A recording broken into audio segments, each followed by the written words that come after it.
Pronto, pessoal, a gravação foi iniciada, então, bom dia aqui para quem chegou depois, né? Tem algumas pessoas aqui online. Vou ver aqui, Stephanie, Larissa, Patrick, Isaac. Olha só, pessoal, na nossa sequência aqui de conteúdos, nós passamos aí os últimos meses, vamos dizer assim, falando sobre o reino animalia, né?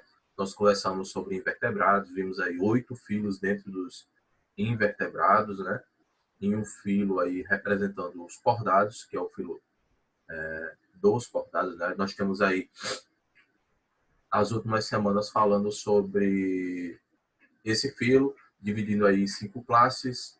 Falamos sobre peixes, anfíbios, répteis, aves e mamíferos. Na última aula nós fechamos aí com aves e mamíferos, pelo que eu tenho aqui anotado, aves e mamíferos, e fizemos algumas questões, ficaram algumas questões para vocês fazerem durante a semana até a data de hoje, tá? Hoje eu vou estar liberando também para vocês algumas atividades na plataforma relacionadas com esses últimos assuntos da gente, tá? Para vocês poderem exercitar a parte teórica. E nós vamos iniciar hoje o assunto relacionado com evolução, tá? Na verdade, é evidências e teorias evolutivas, ok? Bom, vamos lá. Pessoal, existe dentro da biologia alguns pesquisadores que eles têm uma relevância, assim, né? Tem um destaque em relação aos outros, né? Alguns pesquisadores, alguns cientistas, né? Eles se dedicaram tão intensamente à sua pesquisa que eles deixaram uma marca muito grande, né? Para a sociedade como um todo, né? E principalmente para a galera, né, que curte a temática meio ambiente, natureza, né? Nós não tínhamos, há algum tempo atrás, a profissão de biólogo, nós tínhamos os naturalistas, né? E entre os naturalistas, nós podemos destacar alguns nomes que têm maior relevância. Exemplo, o Gregor Mendel, que, se não me falha a memória, vocês estão estudando na outra frente de biologia, né, no conteúdo, no material. Nós temos o Gregor Mendel, temos o Carl von Linné, o Linneu, né, que falou sobre a organização dos seres vivos, né, a sistemática. Nós temos o Robert Hooke, que foi quem popularizou o termo célula, né, quem criou um microscópio, quem criou um tipo de microscópio, né? E quem popularizou o termo célula, o cara chamado Robert Hooke. Bom, e assim nós vamos ter algumas pessoas ao longo dos tempos que vão se destacar mais do que outras pessoas. Contudo, todas essas pessoas tiveram ali uma influência grande dentro da biologia, justamente por gostarem da temática ambiental, gostarem do meio ambiente. Enfim, passarem a vida se dedicando ao estudo dos seres, né? E do que permite que esses seres vivam de fato, né?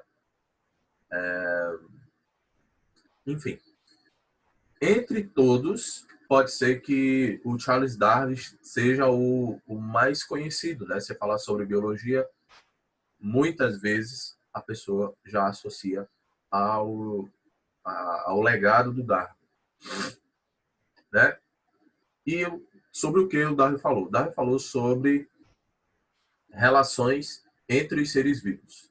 Ele falou sobre como os seres vivos eles têm algum tipo de relação, entre eles e como essa relação ela é hierarquizada. Nós temos uma hierarquia e essa hierarquia ela se dá por meio temporal. Alguns seres vivos têm uma relação entre si, de modo que uns se relacionam de forma mais próxima, justamente por conta do tempo. Elas estão mais próximas, elas já foram o mesmo ser vivo, elas tiveram origem a partir de um mesmo ser vivo em algum espaço de tempo. Então, para algumas espécies, esse espaço de tempo é muito longo e para outras espécies, esse espaço de tempo é menos longo. Não é para não dizer que é curto, é menos longo.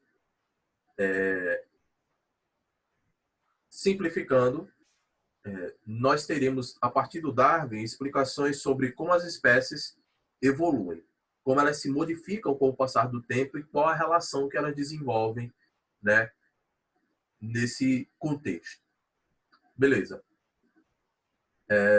Veja só, se nós pararmos para analisar a história do Darwin, a gente compreende mais sobre evolução do que simplesmente a gente falar sobre evolução em si. Então, acho que é necessário a gente fazer um pequeno parêntese para a gente entender o contexto do Darwin. Veja bem, o Darwin, pessoal, ele vai ser um naturalista que tinha assim uma vontade, um desejo de conhecer mais sobre o meio ambiente, sobre a natureza, sobre o mundo que o cercava. Admirador nato da natureza. Só que o Darwin vinha de uma família que tinha um poder aquisitivo legal, tá? Uma família que tinha recursos. O Darwin, por conta desse seu seio familiar, desse seu núcleo familiar, ele foi direcionado a estudar nas melhores escolas, estudar nas melhores faculdades e fazer o curso de medicina segundo a vontade do seu pai. Até então, o Darwin não tinha ideia, não tinha, enfim, não tinha colocado em questão o estudo da natureza, né, de forma prioritária. Ele basicamente ia estudar segundo a vontade de seu pai. Darwin começou a estudar, né, fazer faculdade. As escolas e faculdades de maior prestígio tinham vínculo com a igreja, como a gente sabe, né? Você pega as grandes faculdades, historicamente, estão voltadas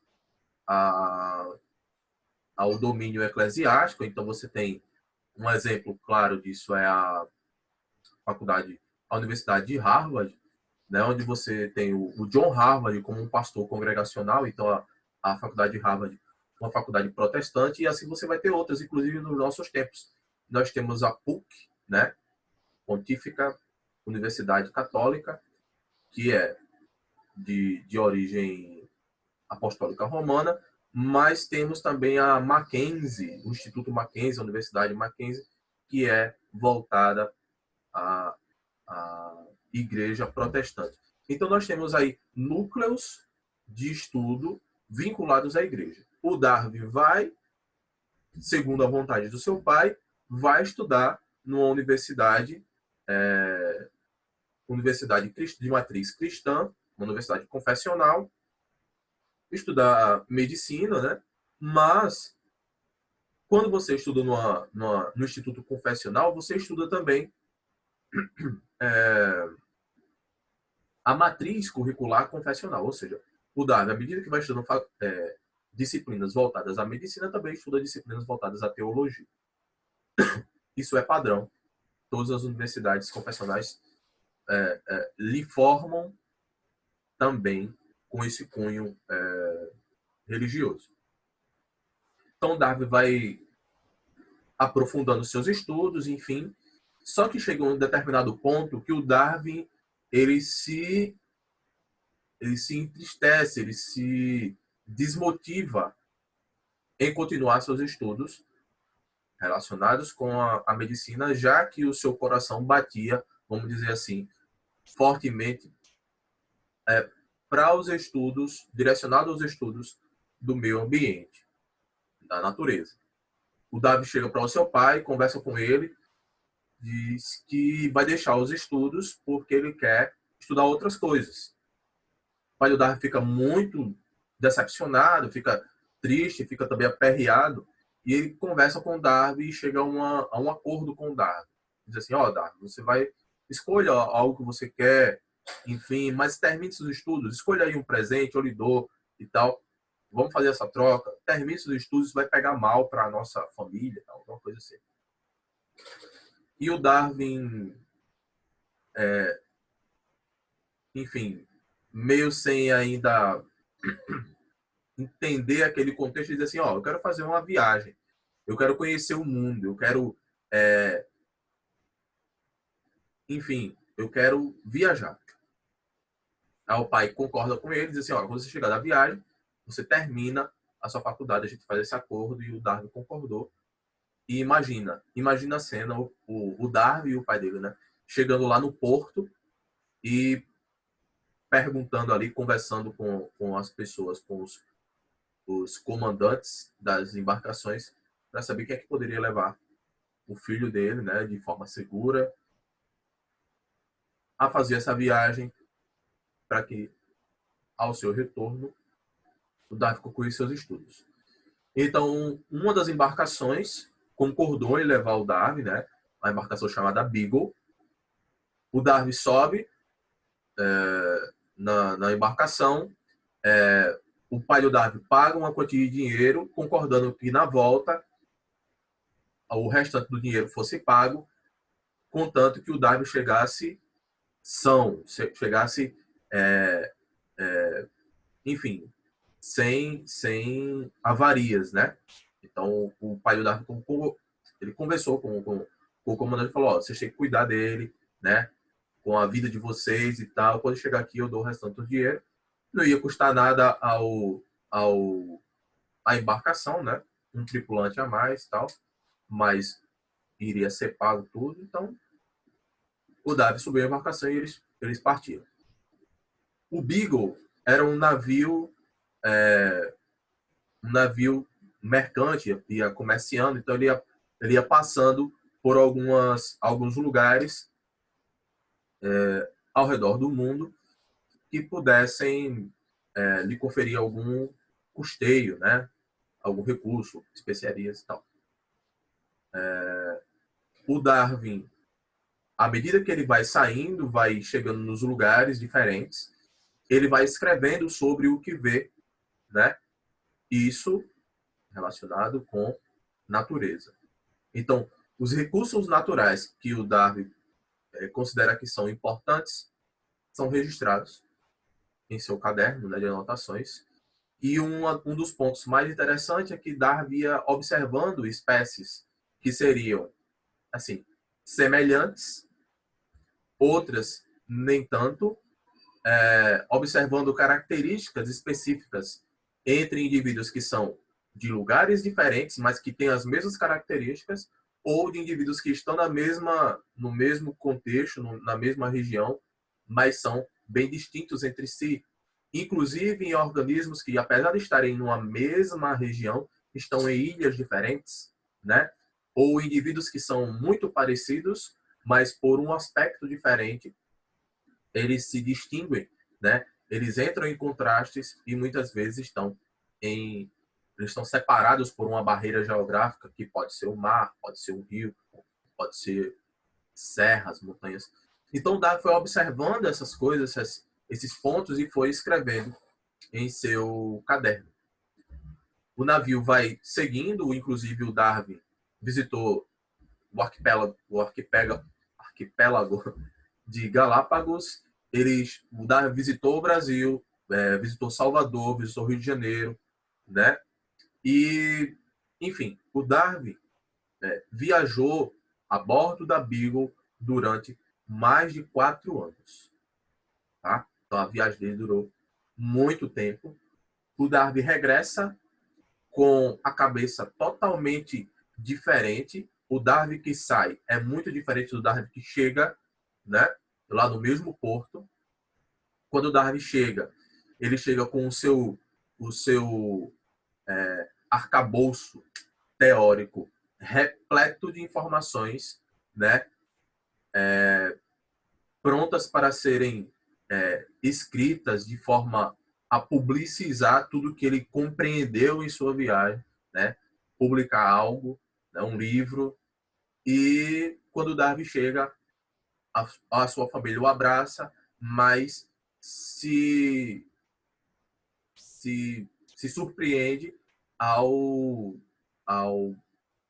ouvir do Darwin que ele não quer continuar os estudos, mas ele quer os estudos para a medicina, mas ele quer continuar estudando a natureza e ele quer escrever seu livro e ele quer fazer o que lhe dá prazer. Então, Darwin vai escrever seu livro, a sua família ali fica sem saber o que fazer, seu pai ali o rejeita de certo modo, fica decepcionado com Darwin, a família se afasta, tá? E o Darwin vai, ele conhece uma pessoa, uma mulher, ele se casa, fica um pouco distante dos seus pais, enfim, irmãos. Ele vai morar numa cidadezinha pequena, numa casinha pequena, no interior, isolado de tudo e de todos, a não ser da sua família ali, da sua esposa e dos filhos que virão. O que acontece é que o Darwin escreve seu livro, só que o livro ele contém muito do que ele aprendera antes, né, na parte da matriz religiosa. Então, o Darwin vai de encontro a tudo que ele aprendeu antes, né? Porque o Darwin vai entender que as espécies se relacionam de uma forma onde as espécies mais complexas derivam das espécies mais simples. Então, de um certo modo, um organismo mais simples, ele originou todos os outros que são mais complexos. E assim por diante, dando origem a organismos mais complexos até nós termos o que nós temos hoje. O Darwin entendia dessa forma. Então, a ideia do Jardim do Éden, a ideia da criação divina, essa ideia seria confrontada pelos relatos do Darwin, pela escrita do Darwin.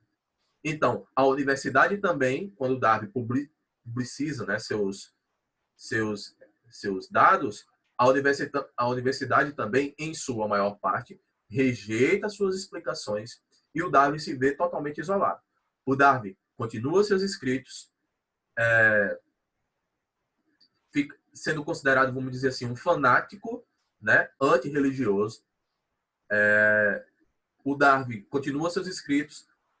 À medida que ele vai se frustrando também com a rejeição de tudo que ele faz, o Darwin também, não se sabe ao certo, mas ele troca ainda algumas figurinhas, troca ainda cartas com alguns pesquisadores, algumas pessoas que o consideram como sendo um pesquisador, de fato, mas ele se entristece. A gente poderia dizer que ele entra em algum tipo de contexto depressivo. A sua esposa e seus filhos também o deixam em certo momento de sua vida. Ele chega a queimar parte das suas publicações. Há relatos sobre isso. E o Darwin morre sem seu devido reconhecimento, e há quem diga que ele morre, inclusive, cego. Tá? Então, todo o contexto do Darwin é um contexto complicado, sabe? O contexto de vida do Darwin. Tem alguns documentários que falam sobre a vida do Darwin, trazendo esse tipo de informação, alguns relatos em documentários e outros escritos, tá? Estou falando pelo que eu já li e já vi. Mas veja só, o Darwin morre sem a sua principal obra, que é A Origem das Espécies, ter o devido reconhecimento. Só tempos depois é que alguns pesquisadores, encontrando algumas das obras do Darwin, reconhecem que aquele trabalho é um trabalho importante, um trabalho significativo, ressuscita a obra do Darwin e, com base em outros estudos que já foram feitos depois da morte do Darwin, eles consideram que o trabalho do Darwin realmente é um trabalho incrível, principalmente porque é um trabalho prático. O Darwin viajou ao redor do mundo. O Darwin fez a relação entre os seres vivos observando os grupos. Foi lá, fez essa viagem de campo. Então, é um trabalho, uma obra-prima, né? Então, merece o devido reconhecimento. A obra do Darwin fica sendo reconhecida como um trabalho chave para o evolucionismo, que ganha crédito principalmente com o iluminismo, né? E o Darwin, ele, vamos dizer assim, ele é retirado das tumbas através do A Origem das Espécies. Então, vê só, todo o contexto do Darwin, ele é, vamos dizer assim, de uma certa forma, ele é de um modo triste, de outro modo esperançoso, em outro modo nós podemos dizer que ele é esclarecedor, ele é brilhante, né? Enfim, mas há alguns pontos que a gente tem que ressaltar.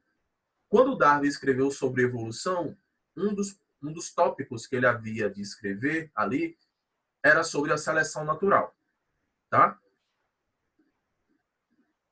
Pois é. Um dos tópicos é a seleção natural. A seleção natural era a chave do que nós conhecemos hoje como darwinismo. Só que a seleção natural não é de origem do próprio Darwin, apesar dos estudos mostrarem como se fosse postulada pelo Darwin, sendo dele a ideia da seleção natural. Mas não era. Depois de um tempo que o livro A Origem das Espécies ficou conhecido, alguns pesquisadores encontraram cartas que o Darwin trocava com um cara chamado Wallace. E o Wallace entendia a vida da mesma forma que o Darwin, né, ou de forma semelhante que o Darwin, mesmo sem o Wallace ter feito a viagem ao redor do mundo, enfim, conhecido espécies e feito comparações entre as espécies. Só que o Darwin, no seu livro, escreve sobre a seleção natural sem dizer que a seleção natural teria sido criada, vamos dizer assim, por outro pesquisador. Então, eis aí um ponto ruim, uma mancha aí no trabalho do Darwin. Um outro ponto é que o Darwin, ele, apesar de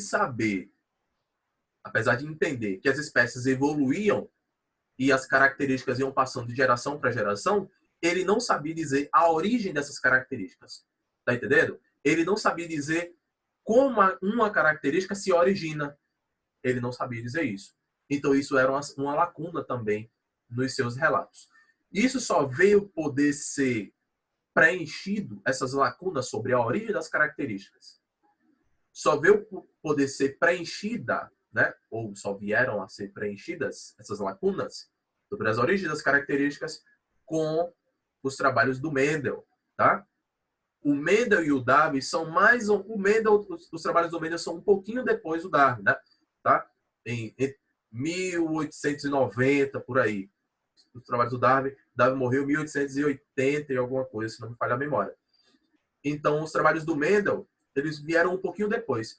Mas só que o trabalho do Mendel foi publicado, o trabalho do Mendel ganhou o mundo, enquanto o trabalho de Darwin ainda estava lá no esquecimento. E ele só veio ser ressuscitado um tempo depois. Então, ele veio ser ressuscitado, só que o Darwin não tinha explicações para a origem das características, mas alguém pegou o trabalho do Mendel e falou assim, ó, aqui as explicações, aqui estão.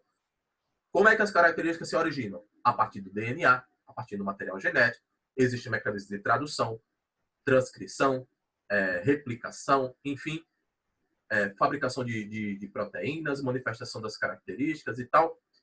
Então, esses pontos eles foram preenchendo o darwinismo, a teoria do Darwin, para que a gente tivesse uma pujança maior, um arcabouço maior de explicações sobre a origem das nossas características, as origens das espécies.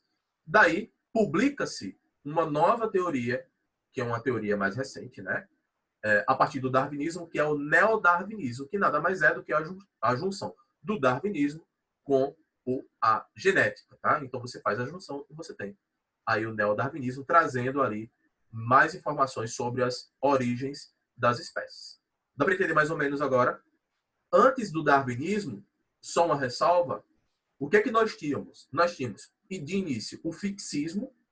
Existe uma distinção entre o fixismo e o evolucionismo. O fixismo, nós estamos falando de ideias que concordam que as espécies não se modificam com o passar dos tempos. Elas são de um jeito, foram criadas de um jeito e permanecem daquele jeito com o passar do tempo. Não há modificações. Então, o criacionismo seria uma das vertentes do fixismo. Tá? As espécies foram criadas do jeito que são e do jeito que são, elas continuam. Tá? O evolucionismo vai entender que as espécies evoluem. Tá? Então, o fixismo e o evolucionismo eles são distintos entre si. Dentro do evolucionismo, 3 teorias são mais intensas, mais claras, mais presentes, né? 3. O lamarckismo, as ideias de Lamarck sobre a origem das características, aliás, a origem das espécies a partir do que ele chamaria de lei do uso e desuso. Quanto mais você usa uma característica, mais ela se desenvolve. Quanto menos você usa, a característica ela se atrofia. Tá? Aí o darwinismo com a seleção natural e o neodarwinismo juntando a seleção natural com a genética. Então você tem essas 3, lamarckismo, darwinismo e neodarwinismo, como sendo constituintes do que a gente chama hoje de teorias evolucionistas. Tá? Beleza, então é o que nós temos aqui nesse capítulo. É falar sobre as teorias evolucionistas e um ponto aqui é o que possibilitou que a gente falasse sobre as teorias evolucionistas. Tem 10 minutos já. O que possibilitou que a gente falasse sobre as teorias evolucionistas, que foi justamente a descoberta, a manipulação dos fósseis. Tá? Então, os fósseis, pessoal, eles são muito significativos, tá? Para que a gente pudesse falar sobre evolucionismo, porque a partir dos fósseis também se pôde complementar o que o Lamarck e o Darwin tinham falado. Tá? O Lamarck e o Darwin já consideravam que havia uma relação entre as espécies claras, que permitiam essas espécies evoluírem e gerar espécies novas. E a partir dos fósseis você pode fazer um elo, né, entre as espécies. Dizer assim, ó, essa espécie aqui parece com essa. Em algum momento elas foram a mesma espécie. Aí você vai encontrar o fóssil que liga essas 2 espécies, né? Então, os fósseis, né, eles possibilitaram que a gente compreendesse melhor o quebra-cabeça que é a biodiversidade e se pudesse falar mais sobre e mais para frente nós pudéssemos compreender melhor sobre os mecanismos que possibilitam a origem das características a partir da genética. Então nós temos aqui uma linha, né, de adventos, né, que possibilitaram nós temos hoje as teorias evolucionistas, evolutivas, enfim. Ok? Então, nós temos as evidências, né? Algumas evidências. Nós temos as teorias que foram surgindo, lamarckismo, darwinismo, neodarwinismo. Mas nós temos a genética, mas nós ainda não temos explicação para tudo. Vale salientar. Hoje nós temos ainda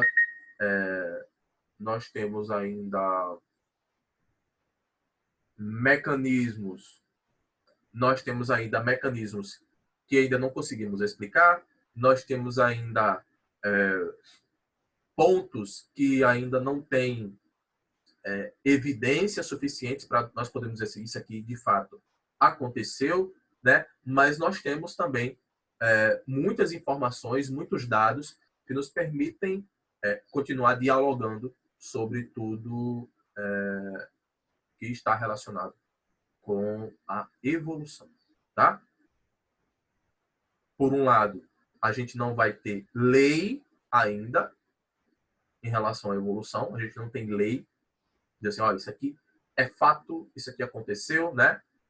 É 100%, o neodarwinismo é 100% aceitável, enfim, não. Mas nós temos muitas evidências que nos mostram que as espécies realmente evoluem e podem dar origem a outras espécies, tá? Vamos lá. Só para a gente ir finalizando aqui, que a gente tem bem pouquinho tempo agora, 5 minutos, um pouco mais do que isso. Vê só, 3 evidências da evolução. Em seu estudo sobre a evolução da vida na Terra, o Darwin apoiou-se principalmente em algumas evidências. Uma delas vinha de análise de fósseis que escavou na Argentina, independentemente da identificação do animal em questão. Para ele, estava claro que os fósseis eram muitas vezes ancestrais de espécies que existem hoje.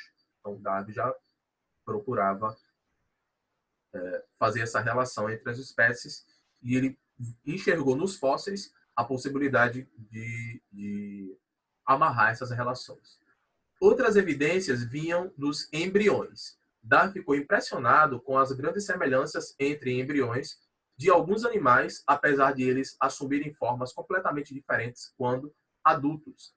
Ele acreditava que tais semelhanças poderiam revelar uma ancestralidade compartilhada do passado, ou, como ele diria, a unidade de tipo das grandes classes. Então, ele imaginava o seguinte, quando ele foi observando embriões de vários animais diferentes, e ele viu que havia uma semelhança muito grande entre os embriões desses animais que ele estava estudando, ele disse o seguinte, provavelmente esses animais eles derivam de um mesmo ancestral. Tá? Uma outra evidência dizia respeito à estrutura dos animais. Afinal, membros que parecem muito diferentes e servem para diferentes funções, a mão para segurar, a asa do morcego para voar, a nadadeira do golfinho para nadar, são frequentemente bem parecidos quando se observam seus esqueletos. Para Charles, essa semelhança era uma evidência adicional de que grandes classes de organismos, como os mamíferos, estavam relacionadas por uma ancestralidade comum. Então ele imaginava o seguinte, você pega esses organismos, como foi colocado aqui, morcego, o ser humano, o golfinho, né? Todos são mamíferos, todos são da mesma classe, de cordados, né? Como nós vimos ainda há pouco. Mas eles têm estruturas, os membros superiores, que servem para funções distintas. Será que em algum momento na história eles derivam de um ancestral comum? Eis aí um ponto que Darwin ele se questionava. Restava ainda saber como ocorreram as pequenas diferenças entre indivíduos do mesmo tipo. Há muitos anos, observando o cruzamento de animais domesticados, como cães e cavalos, que geravam filhotes com traços diferentes, Darwin entendeu que a variação era a chave para compreender como uma espécie muda. Então, veja, o Darwin pensava o seguinte, com o passar do tempo, as espécies elas vão sendo modificadas ao redor do mundo, de modo que uma mesma espécie vai gerando variações. Uma com a cor um pouco diferente, outra com a estrutura da cauda um pouco diferente, uma aumenta a cauda, outra diminui, uma com dentes maiores, outra variação com dentes menores, e assim vai. E essas variações acumuladas com o passar do tempo podem gerar espécies novas. Isso era a ideia do Darwin. O Darwin ficou pensando sobre isso. E ele escreveu sobre isso. Tá? Então vamos lá responder só a primeira e a segunda questão. Diz assim, ó. Vê se dá tempo. Que provas científicas auxiliaram Darwin em suas pesquisas? Vamos lá. Primeiro tópico que vai... A primeira característica que vai possibilitar o Darwin a continuar seus estudos é a questão dos fósseis, tá? Então, a análise dos fósseis e a análise dos embriões, tá? Então, a análise dos fósseis e a análise dos embriões que permitem fazer uma relação entre espécies diferentes. Tá? Os fósseis, você diz assim, ó, esse fóssil aqui ele deu origem provavelmente a essa espécie A, B, C e a D.